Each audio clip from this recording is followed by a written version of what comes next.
It is a civil war that killed over 1 million people, the darkest chapter in the history of Nigeria, amid massive starvation and claims of genocide.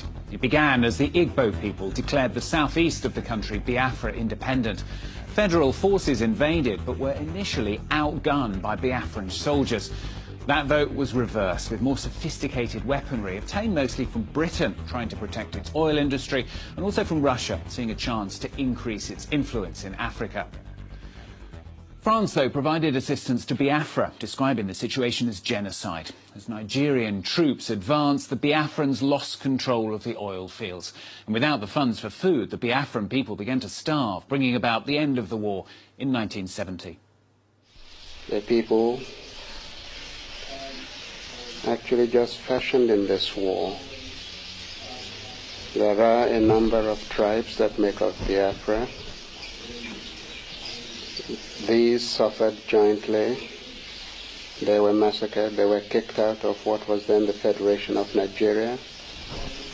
They came out, decided to make a home of their own. And as it went on, a nation grew out of the amalgam of tribes. Now there is a nation, a Biafran people. Nowadays, the region continues to suffer from high unemployment and corruption, leading to a renewed outbreak of anger, particularly amongst the young. Amnesty claims more than 150 peaceful protesters were killed between the summers of 2015 and 2016 by Nigeria's security forces in what it called a chilling campaign to repress renewed demands to create a breakaway state. The police say crackdowns have been in response to killings by separatists. Well, Rosie Collier revisits Biafra for France 24.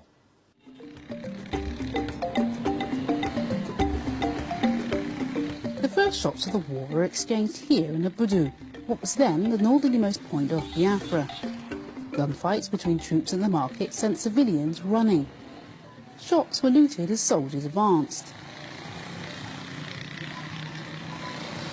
Augustine was 10 years old when the war broke out. Politician and a writer, today he is a well-known figure in the town. His first recollection of the war is etched deeply into his memory. I followed some adults who were running through a bush path towards our backyard, towards the farmyard. That was how we ran. I only had my pants on, and I ran and followed them, not knowing where I was going. But since I know them, I had to run and follow them. We went to the inner villages and settled in one other place, in one of the villages. We were there for some time. It was difficult to get food. Starvation was widespread.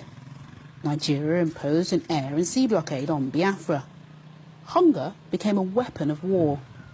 1 million Biafran children died of malnutrition in the months that followed. Nigerian troops ransacked civilian food stores and poisoned wells. Augustine remembers his mother and sister sneaking out in the dead of night to find food, but didn't know how they got it.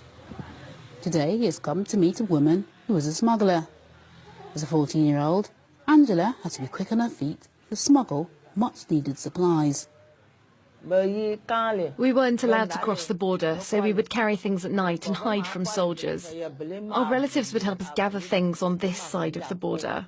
Crossing back over, we would again have to travel under the cover of darkness.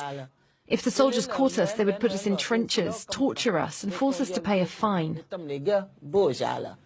Augustine grew up hearing stories of bravery shown by Biafran soldiers in the face of Nigeria. 250,000 men signed up to fight in less than a year. But the reality was that Biafra's newly formed army was defeated within 30 months. Thousands of Biafran soldiers deserted towards the end. Vincent Tabara was one of them. 50 years on, he no longer feels any shame. At that time, everybody was scattered. Nothing was organized. And so I had to go into one of the villages, hide there for some time with my gun and uniform. I had no other clothes other than the uniform. Until a good Samaritan gave me clothes. Thousands of Biafran soldiers died in battle, and many more were injured. With very few hospitals, the Biafrans relied on medical assistance from foreign aid organisations. The International Committee for the Red Cross airlifted hundreds of wounded soldiers abroad for treatment. Several of them were brought to Norway. The Scandinavian country led the way in terms of donations per capita for humanitarian aid to Biafra. John Paloma was one of the Biafran soldiers to be treated in Norway. He enlisted in the Biafran army at the age of just 15. 2 years later, he was lying in a hospital bed with a near-fatal injury when he was told he would be sent to a hospital in Oslo. A near-death experience changed John's life drastically. I've been taking care of this bullet since 1969. I was injured. It ended at the back of my scapula, that is under my arm. And from there, it was there for almost 9 months before it was operated out at the Norwegian hospital here. Norwegians raised millions of kroners for the humanitarian relief efforts in Biafra. The funds were a welcome lifeline for thousands of Biafrans. John went from being a combatant to becoming a humanitarian campaigner. In 1960s Norway, John was a novelty. He travelled around the country with the then Secretary-General of the Norwegian Church Aid.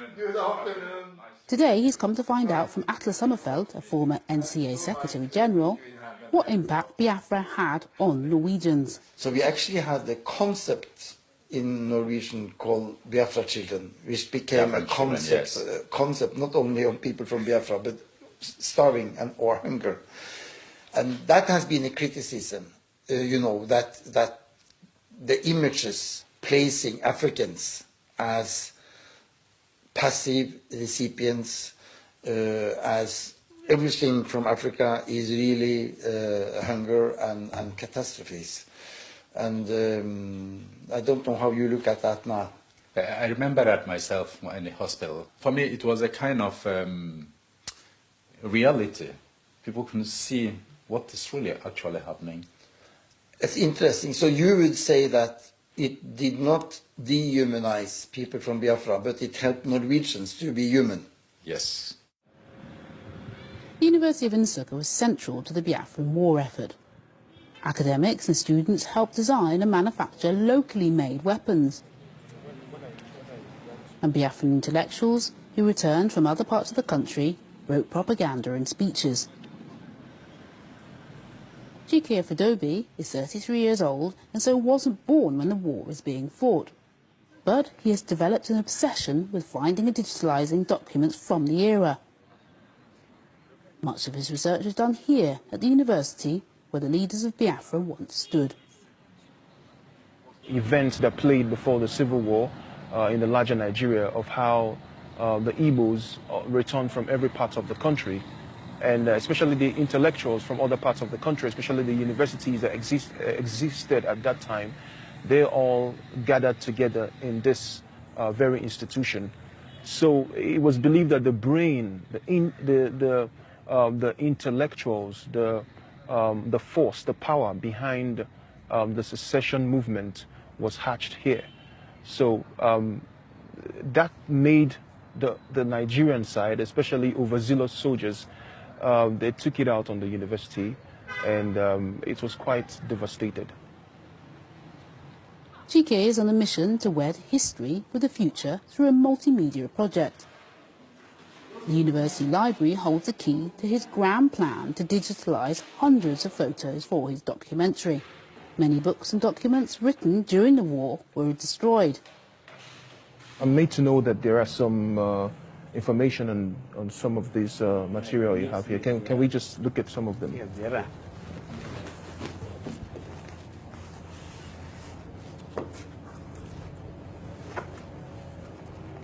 Now, this says a nation is born. Yes. This nation was born after Njuku's visit to UNN. Chike wants to find out more about the brains behind Biafra's war effort. The head of the university, Benjamin Azumba, agrees to a meeting. Benjamin is doubtful that scientific knowledge from the war will ever be used by Nigerian authorities now or in the future. They made rockets, they made so-called weapons of mass destruction to an extent, and a lot of other useful inventions that other countries like Japan exploited that after the World War. They converted their war technology into civilian technology. Germany did the same too, but the Biafran technology was lost. The engineering knowledge may be at risk of being lost, but much of the hardware remains. Bala Jack Yakubu demines unexploded ordnance from the Nigeria-Biafra War. Today, he is showing community leaders some of the weapons he has unearthed. It's too heavy. This surface-to-air missile is made from water pipes, and this rocket launcher was crafted mainly from a locomotive. When you fire this gun, this whole component from up here down will depress this spring. When it depresses the spring, then the bomb takes off. Then the spring comes out. Then excess gas from the explosive escapes from this smaller hole. Bala and his team of deminers have found 17,000 unexploded bombs since they started work in 2009. An estimated 300 people have been killed and 1,500 maimed, but no official figures are kept. At times it will appear in the river and we ignorantly don't know. We fetch water, we drink. It will pollute it, but you won't see it with the naked eye. Tomorrow you have a problem with kidney, it's all from this type of thing. And those of them that are getting rusty like this are the most unstable. Deminers rely solely on private donors, and this millionaire has been persuaded to donate. You guys are doing a wonderful job. Thank you. Thank you so much. Honestly. For those of us who say, no, we cannot close our eyes for our people to be perished. No. Or for our people to die unnecessarily. No. We make sure that the little one we have, we send it out. Yes. Bring it out. Fund it to make sure that this thing is done.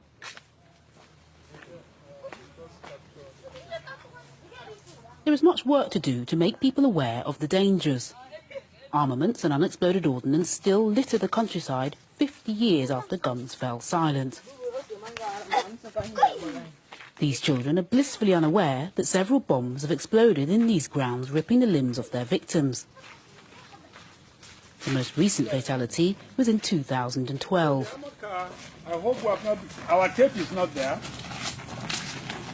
The deminers are here to check if areas they sealed off a few months ago have been compromised.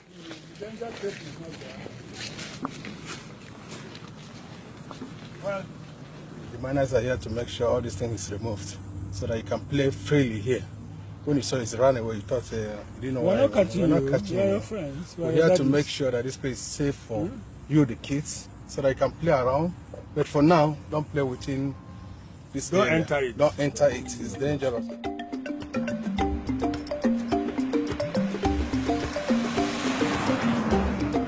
Kelechi Obasi is making a rare journey back to the village where she grew up. She had a normal childhood until she lost her leg. Her disability makes rural living very difficult. Kelechi, my daughter, it's been so long. How are you?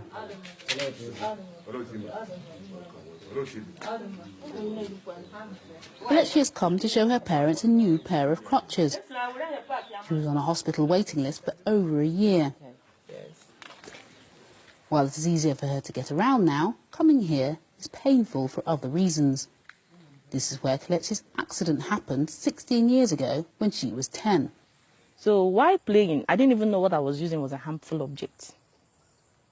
So I was, using the cutlass to be hitting on the metal objects.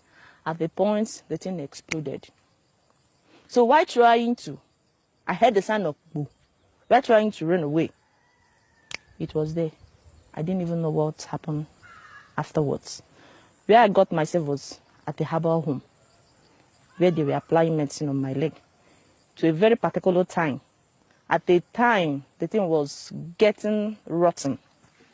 Kelechi uses her experience to help educate people of the potential dangers lying in wait beneath the fertile soils of southeast Nigeria. The lack of resources and government intervention mean that Kelechi still has a long way to go in spreading her message.